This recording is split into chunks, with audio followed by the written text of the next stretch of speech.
Perkenalkan, saya Niwayan Cynthia Pinaria, dosen tetap di Politeknik Pariwisata Bali, di bawah naungan Kementerian Pariwisata. Saya mengampu mata kuliah Pemasaran Digital Hospitality sebagai bagian kurikulum dari program studi pengelolaan perhotelan.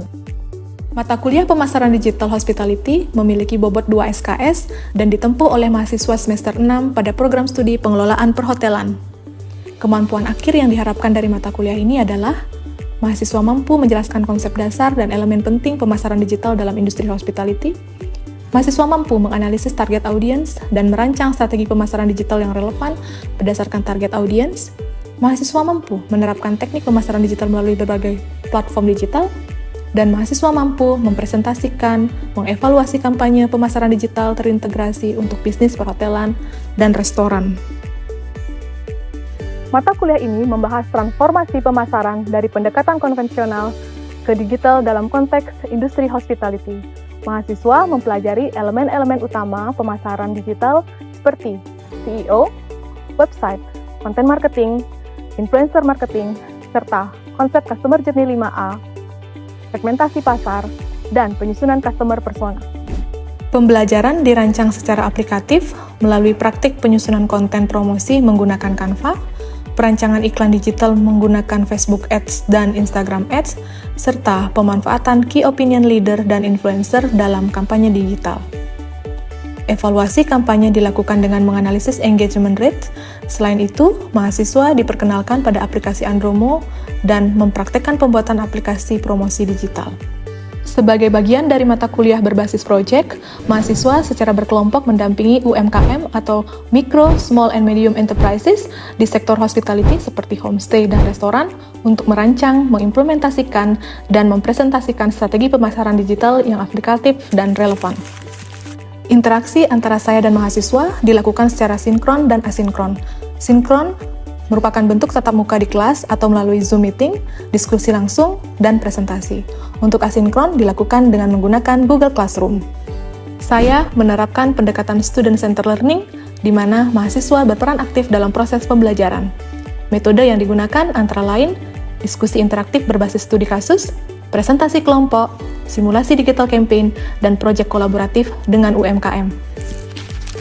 Evaluasi pembelajaran pada mata kuliah pemasaran digital hospitality dirancang untuk mengukur pencapaian kemampuan mahasiswa dalam memahami konsep, menganalisis strategi, hingga menerapkan teknik pemasaran digital secara praktis, baik secara individu maupun berkelompok.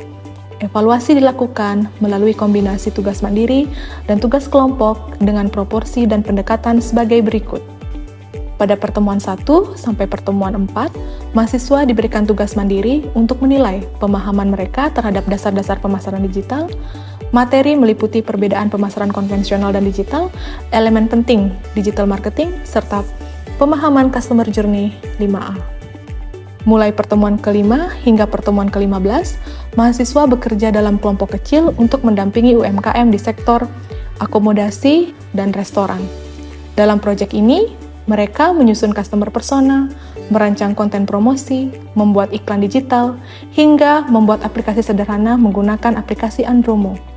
Evaluasi dilakukan berdasarkan kreativitas, relevansi, kemampuan teknis, dan kerjasama tim. Selain itu, ujian tengah semester dilakukan untuk menilai progres strategi digital berbasis persona dan konten, sementara ujian akhir semester berupa esai reflektif individu yang menggambarkan pengalaman mahasiswa selama mendampingi UMKM. Portofolio tugas mahasiswa dapat dilihat pada akun Instagram @indonesiakreatif1445. Selamat pagi adik-adik mahasiswa. Apa kabarnya hari ini? Baik. Sehat ya, semoga semua dalam lindungan Tuhan Yang Maha Esa. Baik, hari ini adik-adik semua kita akan membahas mengenai Customer Journey 5A dan strategi pemasaran digital. Sesuai dengan rencana pembelajaran semester yang sudah kita sepakati di awal semester ya teman-teman ya. Hari ini kita ada di pertemuan ke berapa? Keempat ya. Jadi hari ini kita akan masuk di pertemuan keempat, yaitu mahasiswa pada pertemuan ini nantinya akan diharapkan mampu untuk menjelaskan Customer Journey 5A dan keterkaitannya dengan strategi pemasaran digital. Gitu ya. Saya harap RPS ini sudah teman-teman pegang, dijadikan sebagai panduan pada setiap pertemuan, sehingga pada setiap pertemuan teman-teman sudah bisa belajar kira-kira materi apa yang akan saya jelaskan atau yang akan kita diskusikan, sehingga pembelajaran di kelas menjadi menarik dan tidak hanya bersumber dari materi pembelajaran yang saya berikan. Baik, lanjut hari ini. Baik, adapun capaian pembelajaran mata kuliah dan tujuan pembelajaran kita hari ini adalah mahasiswa mampu menjelaskan Customer Journey 5A dan keterkaitannya dengan strategi pemasaran digital. Kemudian tujuannya adalah memahami tahapan Customer Journey 5A, mengaitkan, nah ini yang pentingnya teman-teman ya, mengaitkan tiap tahapan dengan strategi pemasaran digital yang relevan. Kemudian ketiga, memberikan contoh dalam konteks industri pariwisata dan hospitality. Jadi pada pertemuan ini saya akan banyak memberikan contoh penerapan dari Customer Journey 5A ini. Kemudian apa strategi pemasaran digital yang harus dilakukan oleh seorang marketer pada setiap tahapan customer journey. Baik, sebelum kita masuk ke dalam materi inti dari customer journey itu sendiri, kita remind sedikit tentang pembelajaran materi minggu lalu yang sudah kita lakukan. Minggu lalu kita sudah membahas mengenai elemen-elemen utama pemasaran digital seperti SEO, website, content marketing, social media marketing, influencer marketing, dan affiliate marketing. Ya, penting sekali sebagai dasar untuk kita nantinya dapat menggunakan tools ini yang sudah kita pelajari ini di dalam memahami bagaimana elemen-elemen ini dapat kita gunakan dalam tahapan Customer Journey 5A. Baik, teman-teman, sebelum kita mulai kelas hari ini, agar suasana semakin hangat ya, saya minta teman-teman mengeluarkan handphonenya.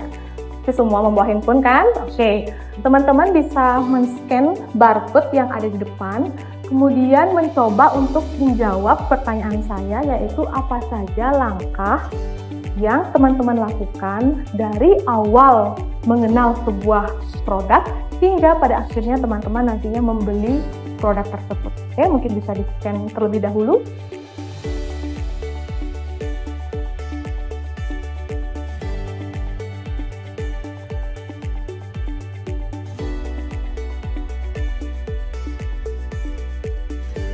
Baik, sudah ada respon dari teman-teman semua untuk menjawab apa saja langkah-langkah yang dilakukan sejak pertama kali mengetahui suatu produk hingga akhirnya memutuskan untuk membeli di era digital saat ini. Mari kita lihat beberapa jawaban dari teman-teman. Yang pertama, ada yang menyampaikan bahwa melihat review orang-orang yang membeli produk dan membandingkan harga produk dari produk yang lain ya. Jadi di sini dia melihat review, kemudian ada yang menyampaikan membandingkan harga, kualitas dan manfaat dengan produk lainnya yang serupa. Jika dirasa sudah cocok, bisa langsung memutuskan untuk membelinya. Oke, lanjut. Pastinya yang saya lakukan adalah mencari tahu terlebih dahulu ya tentang spesifikasi dari produk tersebut. Kemudian tahapan selanjutnya yang dilakukan adalah melihat easy review mengenai produk tersebut. Nah, ada tahap selanjutnya yaitu membandingkan dengan toko yang mirip. Mungkin maksud mirip di sini adalah produk yang sejenis gitu ya. Nah, langsung ada juga yang menyampaikan melihat review dari influencer ya.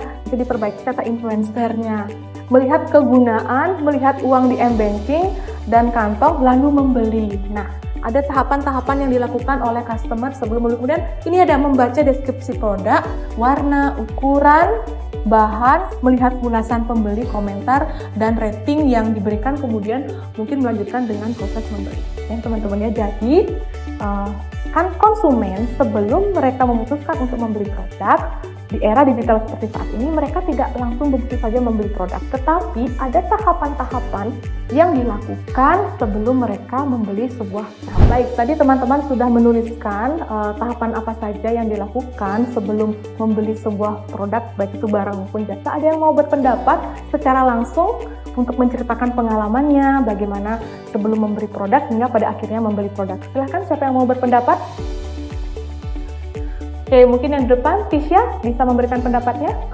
Sebelum membeli produk, biasanya saya melihat iklan terlebih dahulu dari influencer. customer, lalu melihat harganya dan membandingkan dengan toko yang lain, kemudian membaca deskripsi bahan apa yang digunakan, ukuran yang tersedia, yang juga warna, untuk meyakinkan saya bahwa warna yang saya ingin ambil itu ada di dalam toko tersebut. Yang kemudian saya melakukan pembeli, di mana saya membaca komentar dari pembeli, melihat apakah ukuran yang saya ingin pilih itu besar atau kecil, dan juga melihat rating yang diberikan dari sebagian pembeli yang ini.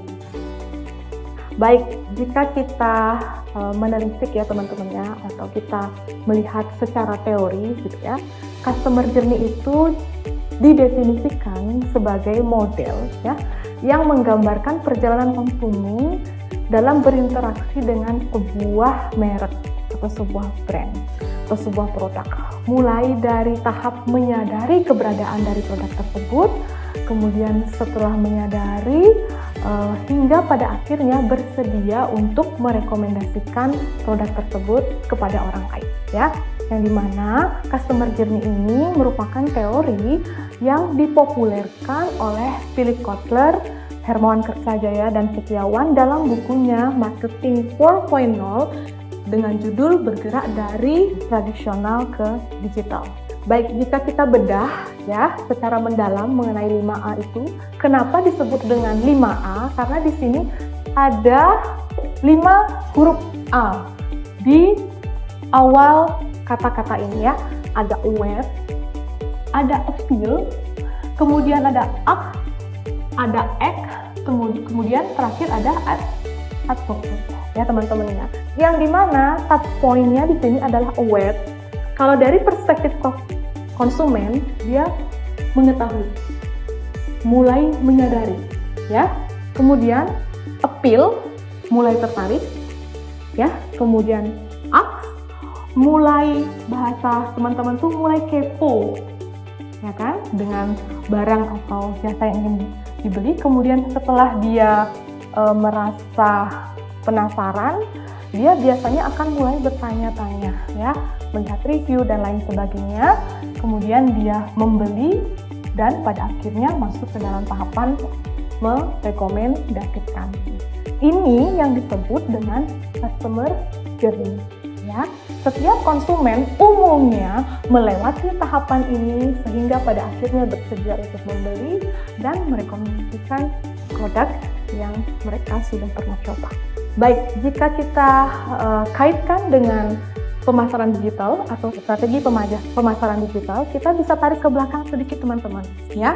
Jadi sebelum customer itu aware terhadap produk-produk yang teman-teman akan pasarkan atau teman-teman pasarkan, customer itu sebenarnya berada pada tahapan unaware. Unaware itu apa teman-teman? Unaware, tidak mengetahui atau tidak menyadari keberadaan dari brand tersebut. Kemudian dari tidak menyadari menjadi menyadari keberadaan produk tersebut. Kemudian setelah menyadari keberadaan dari produk tersebut, mereka akan mulai tertarik, mulai mencari informasi, kemudian membeli dan bersedia merekomendasikan.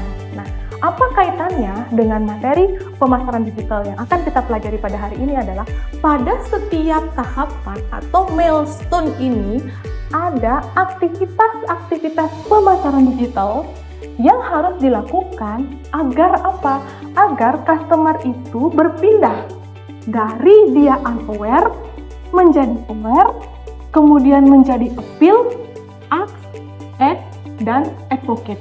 Ya, jangan sampai ketika kita memiliki sebuah barang atau sebuah jasa, customer itu hanya berada pada kondisi dia hanya menyadari, oh saya tahu ada brand tersebut, tapi tidak kalian bangun ketertarikannya terhadap brand tersebut sehingga dia tidak maju ke tahapan-tahapan selanjutnya.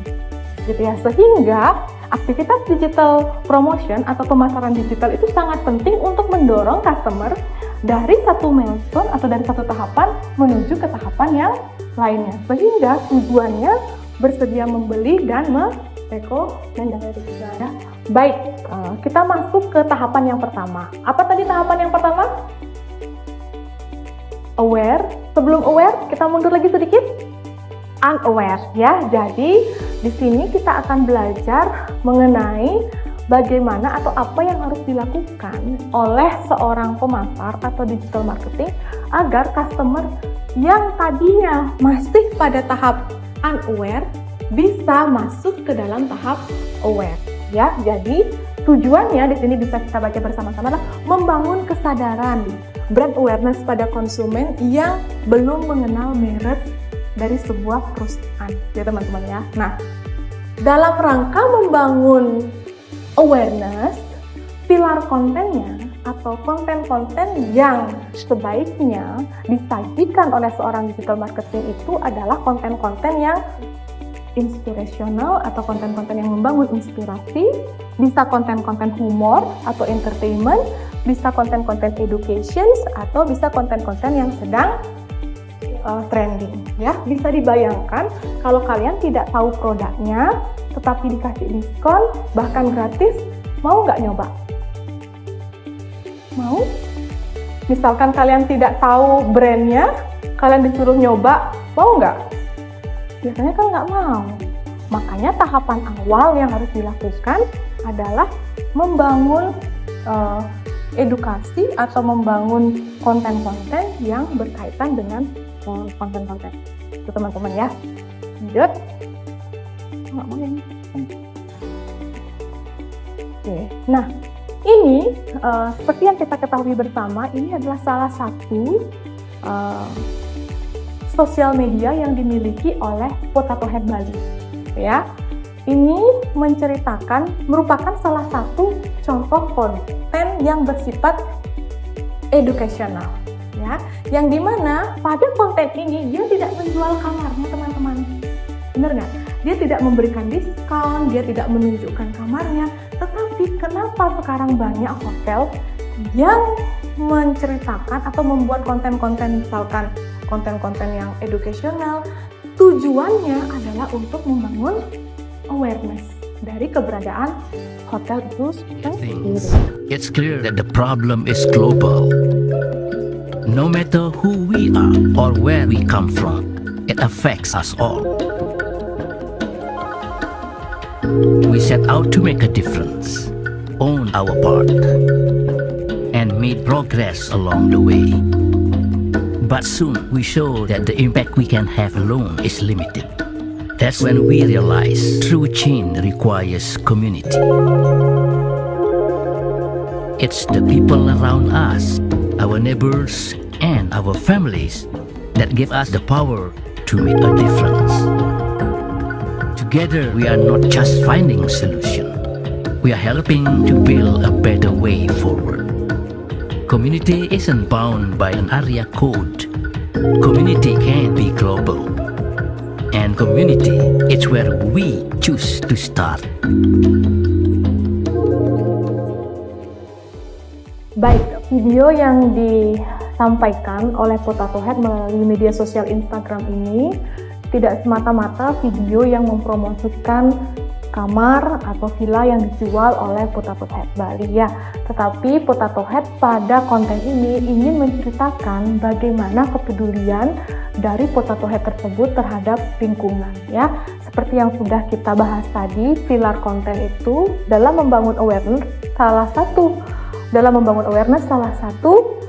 konten yang bisa disajikan kepada customer adalah konten-konten yang bersifat edukatif ya. Ini adalah salah satu contoh konten edukatif yang disajikan oleh Potato Head Bali kepada customer atau calon pelanggan yang mau menginap di Potato Head Bali.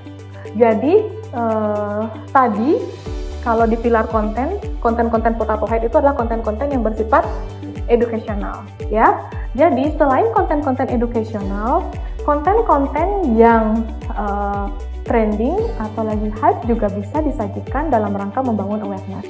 Ini adalah salah satu konten dari Hotel Prime Plaza Sanur yang ada di daerah Sanur dan Mandapa Resort yang ada di Ubud ya.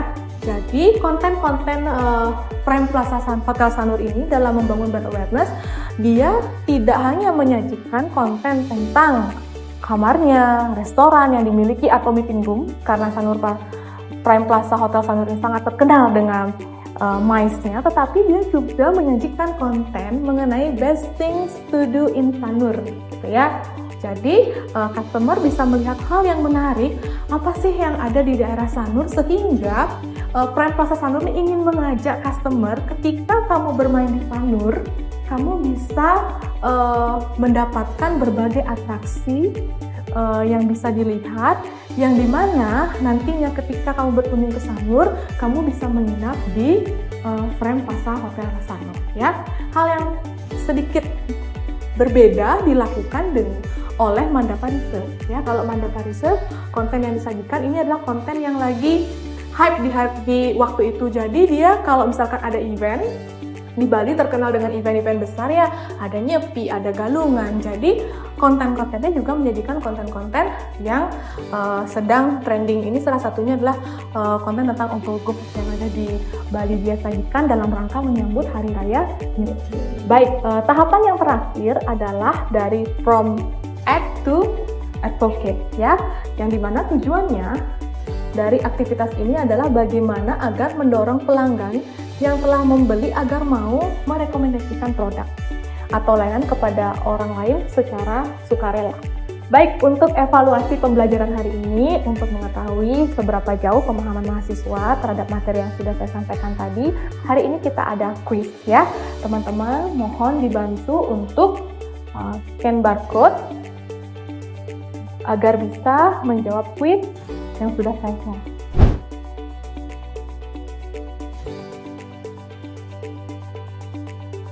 Baik, teman-teman bisa mulai menjawab. Silakan dijawab pertanyaannya.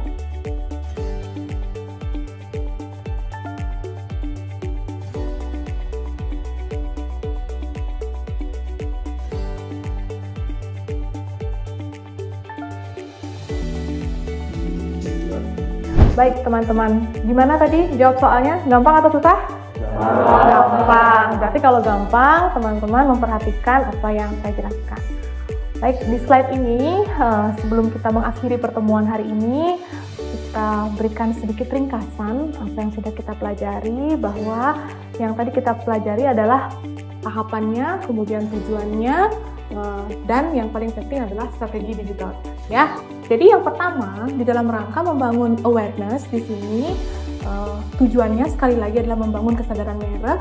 Di sini strategi yang dapat dilakukan adalah dengan menggunakan iklan digital, kemudian juga dengan menggunakan media sosial, dan yang paling penting yang tadi teman-teman sebutkan adalah dengan menggunakan influencer. Ya, kemudian tahapan selanjutnya adalah membangun, setelah dia aware, adalah membangun appeal, yaitu membangkitkan ketertarikan ya, yang dimana yang bisa dilakukan oleh seorang pemasaran digital adalah dengan menyajikan atau mengunggah konten-konten yang berisi tentang testimoni, review, award, atau brand, atau before after ya. Yang karena kenapa Bu Cynthia di dalam tahap aware dan appeal, dari aware ke appeal ini kita harus menyajikan konten-konten yang berisi tentang testimoni, review, award, dan before after, karena pada tahapan ini customer itu akan melakukan evaluasi ya, produk mana yang mereka akan tindak lanjuti ke tahapan selanjutnya, ya kan? Makanya tadi teman-teman ketika menjawab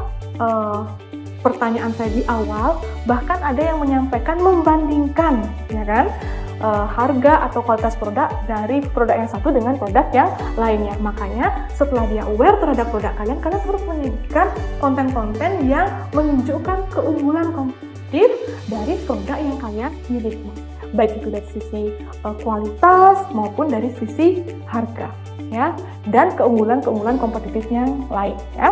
Kemudian ketika customer sudah dia tertarik, oke, saya akan memutuskan membeli produk ini, akan dilanjutkan, customer itu akan mulai terdorong untuk mencari informasi. Misalkan hotel yang saya saya jadikan tempat sebagai menginap ini, apakah menyediakan misalnya itu kayak bed baby chair gitu dan lain sebagainya. Strategi digital marketing yang baik dilakukan adalah jika teman-teman memiliki website, teman-teman bisa menaruh FAQ. Jadi pertanyaan-pertanyaan yang sering sekali ditanyakan oleh customer, kalian bisa ringkas, kemudian kalian bisa masukkan ke FAQ. Atau misalkan menyajikan live chat atau chatbot. Ya, atau kalau di Instagram ada link tree-nya untuk bisa direct message kalian. Ya, ketika customer sudah mulai kepo dengan produk yang kalian jual ya, teman-teman, berarti dia sudah tahu produk kalian, sudah melakukan evaluasi dan masuk ke tahapan selanjutnya, yaitu mencari informasi lanjutan, gitu ya. Jangan sampai tidak direspon dengan baik. Jadi tidak hanya konten digital marketing yang penting, tetapi respon dari kalian sebagai pemilik jasa pun menjadi sangat penting. Keahlian dalam komunikasi, membalas chat, karena dia sudah sampai level ini loh. Kalau dia tidak tertarik, dia tidak akan berpindah menjadi customer yang mau bertanya dan lain sebagainya. Jadi makanya disediakan berbagai macam platform untuk customer itu bisa bertanya. Nah, kemudian baru untuk mendorong pembelian, baru di sini konten-kontennya adalah konten-konten promo, call to action yang kuat, event atau proses check out yang mudah dari produk yang akan dibeli. Gitu ya, call to action. Jangan sampai ketinggalan produknya terbatas dan sebagainya. Yang terakhir adalah untuk mendorong customer mau merekomendasikan, kalian bisa membuat program-program loyalty. Ya, misalkan kalau produk di restoran atau produk kopi gitu kan, beli 10 kali dapat sekali free gitu ya. Itu sebenarnya tujuannya adalah mendorong customer mau merekomendasikan dengan kalian.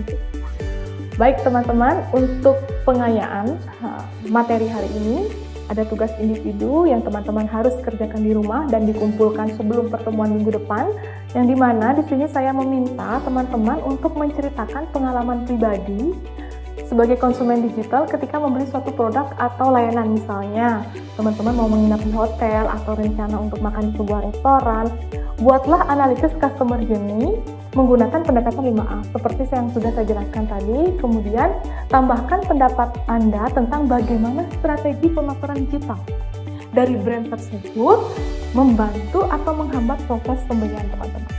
Ya, jadi tugas ini dikerjakan secara individu, dikumpul 1 hari sebelum pertemuan kita minggu depan. Baik teman-teman, jika tidak ada pertanyaan, kita akhiri pertemuan hari ini. Kita akan ketemu lagi di pertemuan minggu depan. Semoga kita semua dalam keadaan sehat. Terima kasih dan semoga selamat sampai di rumah.